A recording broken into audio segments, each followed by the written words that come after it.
Hi friends, ఇప్పుడైతే మేము start అయిపోయాం కొత్తూరు నుంచి గోవా అండ్ గోకర్ణ వెళ్తున్నాం. సో కొత్తూరు నుంచి వైజాగ్ వరకు కార్లో వెళ్దాం, అక్కడ నుంచి విజయవాడకు ట్రైన్, మళ్ళీ అక్కడ నుంచి కనెక్టింగ్ ట్రైన్ విజయవాడ నుంచి గోకర్ణ వరకు. సో కొత్తూరులో ఇప్పుడే స్టార్ట్ అయ్యాం. టైం ఆల్మోస్ట్ 3:45 3:50 అవుతుంది అరౌండ్. మేమైతే ఇక్కడ నుంచి వీడియో తీస్తున్న నవీన్, నేను జగదీష్, ఇక్కడ శివ, డ్రైవింగ్లో నితీష్. ఇక్కడ ఓకే, అదైతే రోడ్డు సీతంపేటలో ఉన్న యాజ్ ఆఫ్ నౌ. ఇక్కడ వీడియో తీసినంత వరకు నవీన్ అది ఆయనకి తెలుసు, ఆయన గురించి అందరికీ తెలుసు. ఇదో ఇక్కడైతే శివ, నవీన్ గడికి లవ్ ఫెయిలియర్ అయింది, కొంచెం బాధలో అన్నాడు. అన్నీ ఆడికి అలవాటే, వారం ఒకటి జరుగుతూ ఉంటుంది లవ్ ఫెయిలియర్స్ అన్నీ.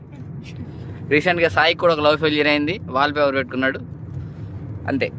Stay tune for more updates. టాటా, బాయ్ బాయ్. లైక్ చేయండి, ఫాలో చేయండి.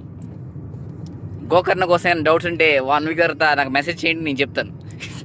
ఏంటి వీడియో తీయాల్సి నవీన్ గడు పంక్చర్ వేస్తారని చూస్తున్నారా? వైజాగ్ రాగానే కార్ పంక్చర్ అయింది. కార్ వేరే వారికి హ్యాండ్ ఓవర్ చేసి మేమైతే అలా బీచ్ రోడ్ని ఎంజాయ్ చేస్తా ఆటోల్లో మెల్లగా స్టేషన్కి వెళ్ళిపోయాం. కొంచెం ఫ్రెష్ అప్ అయితే ట్రైన్ అయితే పిక్ చేసుకున్నాం, ఎక్కేసాం. అలాగా చిల్ అవుతా విజయవాడ రీచ్ అయిపోయాం. దారిలో కనిపిస్తే నాగరాజ్ మీద ఒక వీడియో కూడా చేయించాం స్పెషల్గా.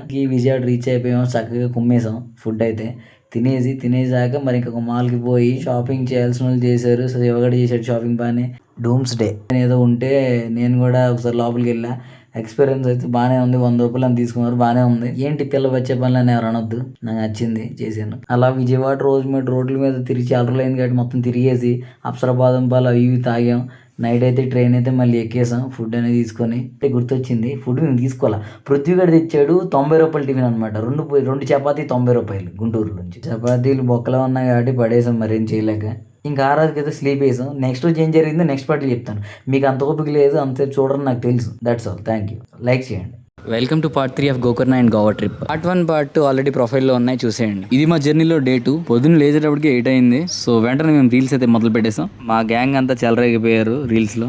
మార్నింగ్ 11 o'clock అయితే హుబ్లీ రీచ్ అయిపోయాం. ముందుగానే ఒక కార్ మాట్లాడేసుకున్నాం. 7,500 for 3 days, 900 kilometers range. Condition బాగుంది. ఫ్యూల్ వేసుకున్నాం, దారిలో ఫుడ్ కూడా తినేసాం. సో అక్కడ నుంచి మా గోకర్ణ జర్నీ అయితే స్టార్ట్ అయింది. మటిగడ ఫాల్స్ ఎంట్రన్స్ కి అయితే రీచ్ అయ్యాం. ఆ వాటర్ ఫాల్స్ దగ్గర దిగే టైంకి అయితే చాలా గట్టిగా వర్షం పెడుతుంది. ఆల్మోస్ట్ ఒక 4-5 kilometers ట్రెక్కింగ్ అయితే ఉంటుంది. మేమైతే 7 వెళ్ళాం, బట్ కొన్ని అనివార్య కారణాల వల్ల నవీన్ నేను మాత్రం అక్కడికి వెళ్ళగలిగాం. మేము వాటర్ ఫాల్స్ దగ్గర రీచ్ అయ్యే టైంకి అయితే 6 అయింది. అండ్ దట్టు ఆ వే చాలా చాలా దారుణంగా ఉందన్నమాట. ఈ ట్రెక్కింగ్ ఎంత టఫ్, నవీన్ గడ మాటలు కొంచెం వినండి, తోలు తీరిపోయి చెప్పాలండి. ఇవన్నీ దాటుకుని వచ్చాం రే, మీరు రాకండి. మాకంటే కొంచెం స్పీడ్ ఎక్కువ కాబట్టి ఈ టైంలో వచ్చాం, మీకు కూడా రావద్దు. వచ్చేస్తాం, రిటర్న్ అవుతున్నాం. మంచి ఫొటోస్ అండ్ వీడియోస్ కూడా క్యాప్చర్ చేసుకున్నాం. రిటర్న్ అయితే వచ్చేసాం వాటర్ ఫాల్స్ నుంచి. రిటర్న్ వచ్చాక మా వాళ్ళు వెంటనే అడిగారు, ఏంట్రా మీకేం జలగలేం కరలేదా? మాకు ఫుల్ జలగలిగారు. నవీన్ గడు నేను మాత్రం చాలా కాన్ఫిడెంట్గా జలగలు ఎక్కడ ఉన్నాయరా అని అడిగాం అనమాట. అప్పుడు మొత్తం బాడీ అంతా చెక్ చేసుకుంటే ఫుల్గా జలగలు ఉన్నాయి. బాడీ 4 జలగలు ఎక్కే. నవీన్ గడికి అయితే మరీ దారుణం. గడికి అయితే జలగలు ఎక్కడైతే కారకూడదు, ఎక్కడైతే ఉండకూడదు అక్కడే ఉన్నాయి. అవి నేను నా ఆడియోతో వర్ణించలేను కాబట్టి మీకు వీడియో క్లిప్ పెడతాను, మీకే అర్థమైపోతుంది. వీడియో లెంగ్త్ అయిపోతుంది. నెక్స్ట్ పార్ట్లో కలుద్దాం. Thanks for watching.